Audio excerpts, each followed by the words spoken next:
हे fox, तो आज मैं फिर से आ गया हूँ अपना मनुष्य चेहरा लेके एक और मूवी को रिव्यू करने। तो दृश्यम 1 और 2 के राइटर डायरेक्टर जीतू जोसेफ का एक और न्यू मूवी आया with the same combo, same actor Neru. So मैं बताऊंगा कि ये मूवी कैसी लगी मुझे और तुम्हें देखनी चाहिए कि नहीं। सो स्टोरी स्टार्ट होती है कि बेसिकली सेटअप के थ्रू की एक ब्लाइंड गर्ल होती है, वो एक स्कल्पचर आर्टिस्ट होती है। सो बेसिकली वो जो ब्लाइंड गर्ल होती है उसके साथ कुछ अनफॉर्चुनेटली बैड इवेंट्स होते हैं और जो बैड इवेंट करने वाला जो बंदा होता है उसके मुंह पे वो हाथ फेर लेती है जब वो बैड इवेंट्स हो रहे होते हैं और बेसिकली वो एक स्कल्पचर बनाती है बंदे की फेशियल सिमेट्री से जो उसने हाथ लगा के पता किए थे और बेसिकली पुलिस वो बंदे को अरेस्ट कर लेती है। सो वही नॉर्मल कोर्ट रूम ड्रामा होता है विक्टिम वर्सेस अक्यूज के बीच में। सो स्टार्टिंग के 25 मिनट्स तक तो हीरो की एंट्री नहीं होती। बेसिकली 25 मिनट्स जो है पूरा सेटअप दिखाते हैं कि ये सब हुआ है। अगर आपने सिर्फ एक ही बंदा काफ़ी है देखी है तो कैसे उनको कोई वकील नहीं मिल रहा था, इस केस में भी उन्हें कोई वकील नहीं मिल रहा होता है क्योंकि सब सामने एक बहुत बड़ा लॉयर होता है, उसके सामने कोई भी खड़ा होना मतलब नहीं चाहता। सो बेसिकली वही है। तब हमारे 27 मिनट्स बाद हमारे हीरो की एंट्री होती है जिसके एंट्री पे सब लोग तालियां और सीटी बजा रहे थे। That was a great experience, मजा आ गया। तब इस मूवी में सिर्फ दो ही अच्छी चीज मुझे लगी है, एक तो उसके डायलॉग्स और दूसरा हर एक एक्टर एक्ट्रेस की एक्टिंग। बाकी कुछ भी इस मूवी में इतना अपीलिंग नहीं है या फिर इतना इंटरेस्ट ग्रैबिंग नहीं लगा मुझे जो कि मैंने दृश्यम लेवल का एक्सपेक्ट किया था। और अगर तुम लोग भी दृश्यम लेवल का कुछ एक्सपेक्ट कर रहे हो तो sorry to disappoint you, but इस मूवी में ऐसा कुछ भी नहीं देखने मिलेगा। मुझे एक पॉइंट पे आने के बाद ये मूवी बहुत ज्यादा स्ट्रेच्ड आउट लगी। इसके बीच में जो भी सीन्स होते हैं मिडल ऑफ द मूवी, वो लिटरली मूवी में होना वो जरूरी नहीं थे। तो स्टार्टिंग में हमें दिखाते हैं कि उस कल्चर से जब पुलिस ने उस लड़के को पकड़ा है, जब वो लड़की को बुलाते हैं पुलिस स्टेशन में, तब वो 5 बंदों को खड़ा करता है पुलिस वाला और लड़की को हर एक के मुंह पे हाथ लगाने बोलता है कि पहचान कौन था वो, जस्ट टू प्रूफ कि उसने सही में स्कल्पचर उसने ही बनाया है उसके फेस सिमेट्री को लेके। करेक्ट बंदे को पहचान लेती है, इससे वो बंदा जेल में चला जाता है और उसके बाद बेसिकली ये सब कोर्ट रूम ड्रामा स्टार्ट होता है। सो पूरी मूवी में फुल मूवी में ये वाले सीन को कोई वैल्यू ही नहीं है।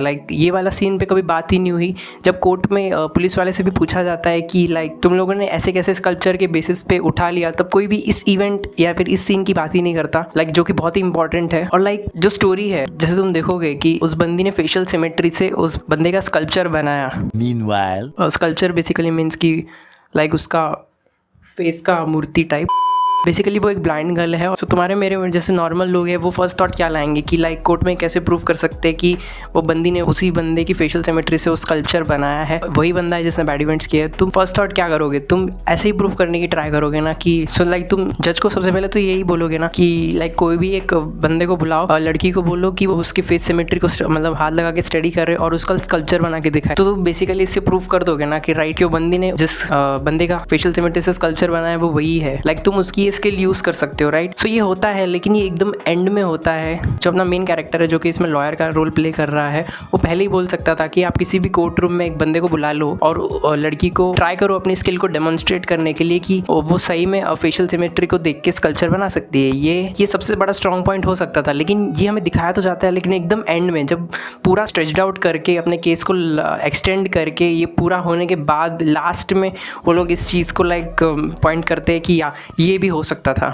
हम ऐसे प्रूव कर सकते हैं, जो कि सबसे स्ट्रॉन्ग पॉइंट है। सो बेसिकली बीच में जो स्टोरी लिखी गई है, अगर तुम उसे निकाल भी दो तो कोई सेंस ही नहीं बनाता। अगर स्टार्टिंग में ही ये हो जाता, इतने सारे लोग हैं वहाँ पे, लेकिन किसी के दिमाग में भी ये वाला थॉट नहीं आ रहा है कि ये वो लोग स्टार्टिंग में प्रूव कर सकते थे। मेरे हिसाब से तो ये स्टोरी में एक ब्लंडर है और ये मूवी लिटरली बहुत ही ज़्यादा स्ट्रेच्ड आउट फील हो रही थी मुझे। लेकिन बेसिकली डायलॉग्स जब भी अच्छे भारी भरकम डायलॉग्स मारे गए, लोगों ने सीटी बजाई और तालियां बजाई, that I enjoyed. But basically twist and turns की जो बात होती है, इसमें तुम्हें कोई भी ट्विस्ट एंड टर्न्स मेजर देखने नहीं मिलेगा क्योंकि सिंपल स्ट्रेट फॉरवर्ड स्टोरी है। तुम्हें पता है इन दी एंड कौन जीतने वाला है, इन दी एंड तुम प्रेडिक्ट कर लोगे क्या होने वाला है। लेकिन एक इसमें मेजर बहुत ही पॉजिटिव पॉइंट है कि इन लोगों ने कैसे ब्रेवरी दिखाई है उस गर्ल ने। दैट ब्रेवरी पॉइंट के लिए एक प्लस पॉइंट, इतना ब्रेव होना चाहिए गर्ल्स को, दैट पॉइंट आई लव्ड। जब ये मूवी का स्टार्टिंग का 1 घंटा चलता रहता है तब तुम्हें अगर तुमने सिर्फ एक ही बंदा काफी है देखी है तो पूरी की पूरी सेम फील होगी। बेसिकली सेम पैटर्न फॉलो होता है। सो तुम्हें स्टार्टिंग में भी कुछ ज्यादा न्यू देखने नहीं मिलेगा अपार्ट फ्रॉम दिस पार्ट की वो ब्लाइंड गर्ल है और वो स्कल्पचर आर्टिस्ट है। सिर्फ एक ही बंदा है का स्क्रीन प्ले इससे ज्यादा बेटर मुझे लगा। एक और नेगेटिव बात की ये मूवी का हिंदी डब अवेलेबल नहीं है, मैंने मलयालम में देखी है। मूवी की जब एंड होती है तब मूवी तुम्हें थोड़ा सा हिट कर देगी,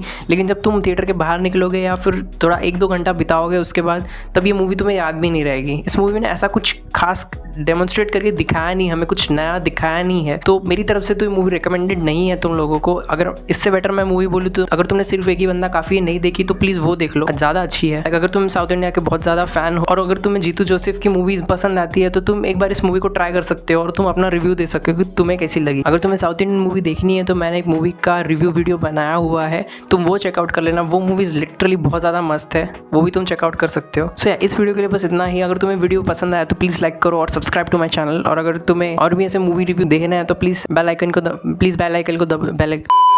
आइकन को दबा लेना। और अगर तुम चाहते हो कि मैं कोई मूवी का रिव्यू करूँ तो प्लीज़ कमेंट सेक्शन में मूवी बताओ।